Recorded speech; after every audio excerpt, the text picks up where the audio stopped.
Hey bundle babes, it's Naisha. So I came on here to tell you guys some of my best tips in finding the best hair vendor on planet Earth. Okay? On planet Earth. Okay? Um First tip that I think is very valid is your best hair vendor will never just be one person. Sorry to tell you, ma'am, but there is not going to be, in my experience, one solid vendor. You're going to need multiple vendors. You're going to need multiple vendors, at least two. I have a ton, but at least two. And here's why I say that. Okay, prices change, people's contacts change. I actually, when I first started, I had a vendor who was amazing. Okay, she lost her phone, and when she ended up having to get a new phone or whatever, all her contacts deleted, and she had no way of recontacting me, and I had a very hard time refinding her. But like I had her on Instagram or whatever, so I got to get her contact. But I was out of a vendor for 3 months, and I was going in. So it isn't even the fact that, the hair wasn't good or whatever. It was simply the fact that things happen. So you need to be prepared for all things, because I was out of a vendor for 3 months. That put a big hole in my business. So you need to have more than one vendor. For one, start there. Make sure you have more than one vendor. The next thing is pricing. With COVID right now, the expense of bundles and wigs is out of this world. Like, it is so expensive, because like where most people get their hair from, that place is closed down, and so now they have to purchase the materials and get it shipped to them and figure out how to make the wigs the way they're supposed to, instead of just getting it from the main source. So it's costing them more money. So they're now charging me more money, and they're going to be charging you more money. And if you having a vendor with really good hair and everything, but their prices are way higher than you can afford, because you don't want to start off and just whacking people. Like, you want to actually build to a point where you're trustable and you're dependable, and also you really need to do your research before you're just charging people. So you need to know, is this hair even worth the price that they're whacking me with? Which, unfortunately, a lot of times that's not even the case. Sometimes they're just whacking you because they have no other option, but then you get their hair and it's trash. So definitely you want another vendor in case their prices are just ridiculous. Secondly, a lot of times I run into this thing where they'll have wonderful frontals, wonderful closures and things, but their bundles are just nappy. Like, this is amazing. I don't know, this is my hair, so I'm just in my feelings right now, or feeling it, so don't mind me. I love this curly texture. But yeah, so you get the good frontal or whatever, but then the bundles are not good. So you want another vendor who can work with you on that. Another thing is, so many vendors have different textures. Okay, you're gonna have to, eventually it's gonna become second nature to you. You're gonna look at the bundles and know exactly what texture it is. But right now, this can be called so much stuff, it makes no sense. Like, this can be tropical wave, this can be curly texture, this can be Hawaiian curly, this can be a whole bunch of stuff. Okay, Italian curly. It is actually my curly. I'm probably gonna call it Russian curly or something, because it's cute. So some vendors, they don't have access to all these different curly textures, and then you're just left with body wave, straight, deep wave. There's a lot of people who really are attracted to textures like this, because when you label it something like Russian curly or Hawaiian wave or deep tropical wave or whatever, it's a marketing tactic. So now you're able to market your hair in a way where most people don't have, which other vendors and other people do have this texture, but if it's just labeled curly, it's not as popping. So you want to make sure you get a vendor who has the option for you to get a lot of different curly textures that you can change up the names and get like something pretty solid. for marketing and for business. You know, you don't want just the standard textures because you want to set yourself apart from other vendors. I mean, other sellers. And so that is a good way to set yourself apart. It's just by offering exotic. You know, you can name this exotic curly. You can name this anything and everything you can think of. And that's a marketing tactic. As well as you need to know what grade of hair you have. Okay. That is my second tip. The grade of hair. You need to know the grade of hair. So that is how vendors basically tell you the quality of their hair. Okay, if they're telling you they're selling you 7A, 8A, 9A, personally I wouldn't want to purchase those ones unless you are trying to be really cheap and you're looking for the affordable way of selling hair. Because when you have 7A, 8A, 9A, those are that's hair that I would suggest people use for ponytails and glue in. Some bundles that they're going to wear for a couple days or a couple weeks or whatever and throw away. Because honestly, you're going to try to wash that hair, you can try to bleach that hair, but it's not going to last you very long. It's going to be nappy, it's going to shed, it's going to smell bad. Excuse me, a girl was finna die, I don't care, bro. But like overall, it's just not good. And here is a few tips to help you understand why they label it that way.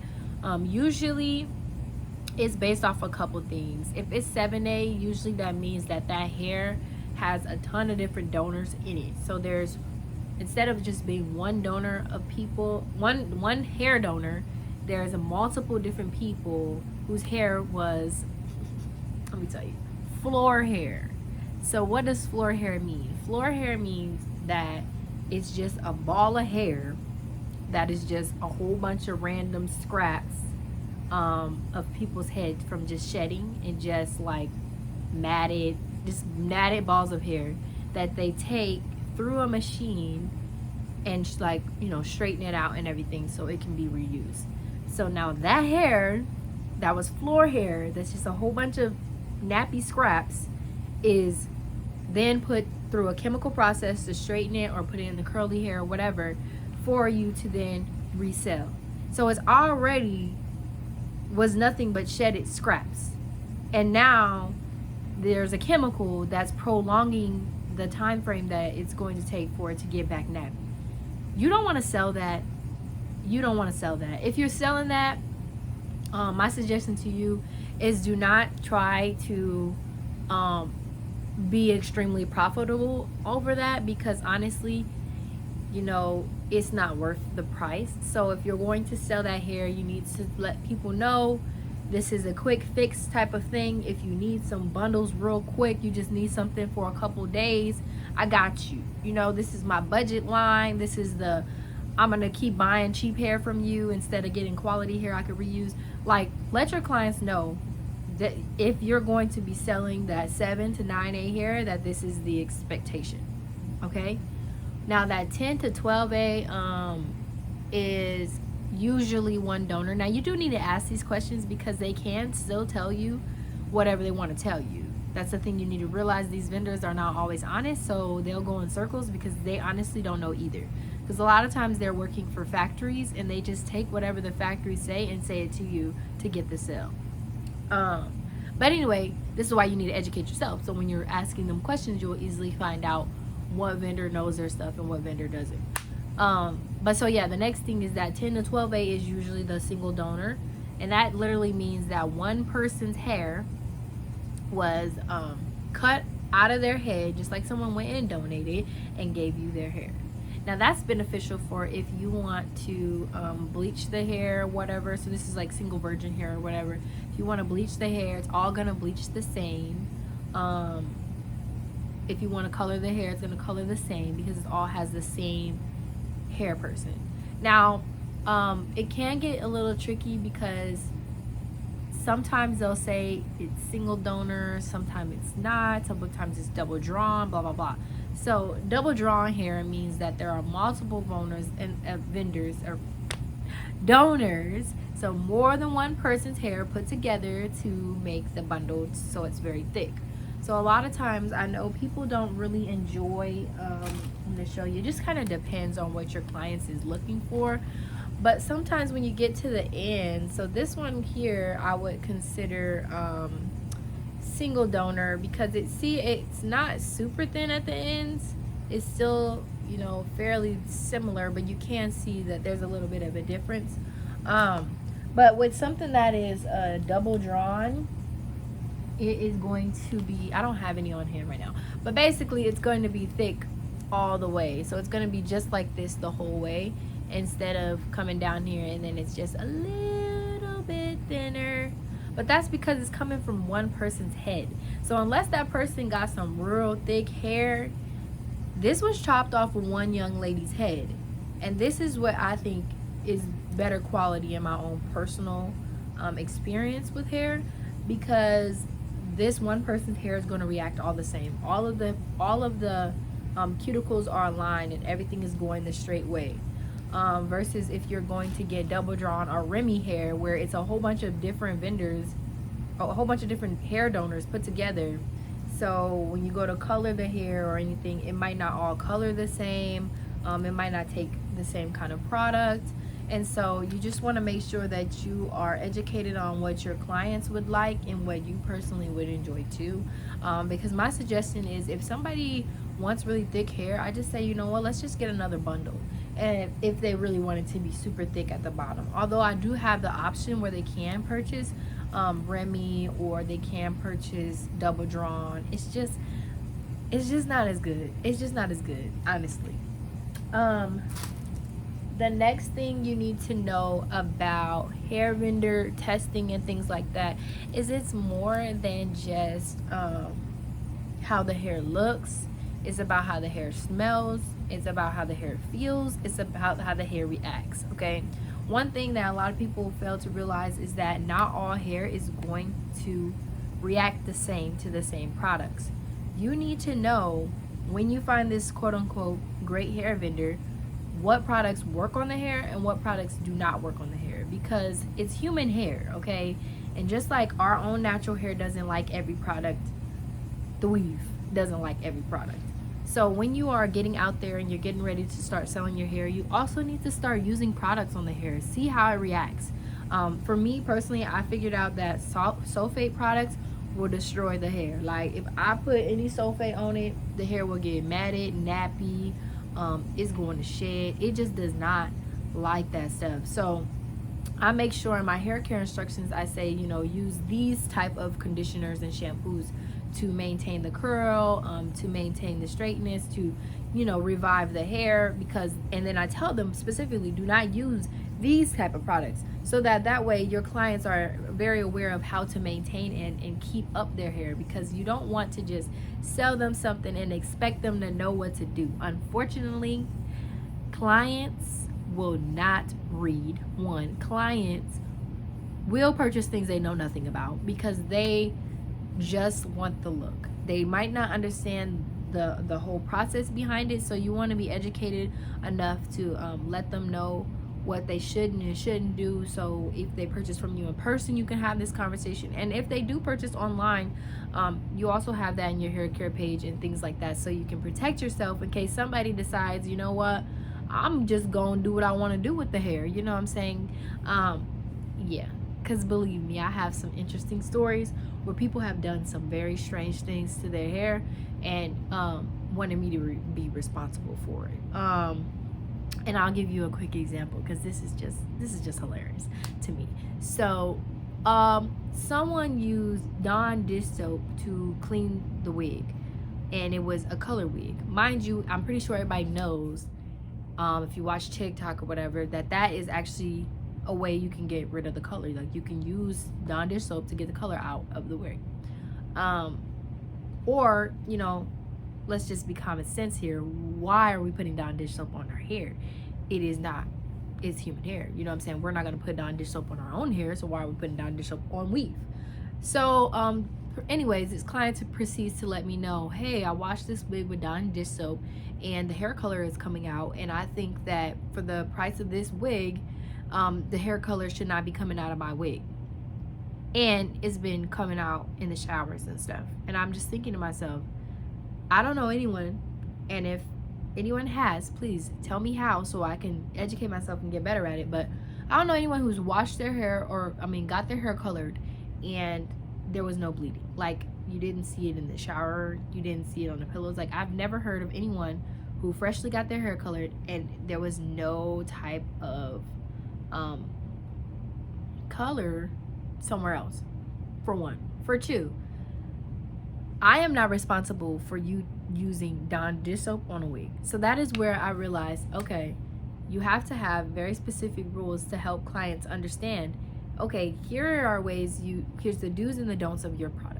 So that now when they have the hair, not only are they maintaining it appropriately, because it is human hair, but it is now cut off someone's scalp and it's no longer alive.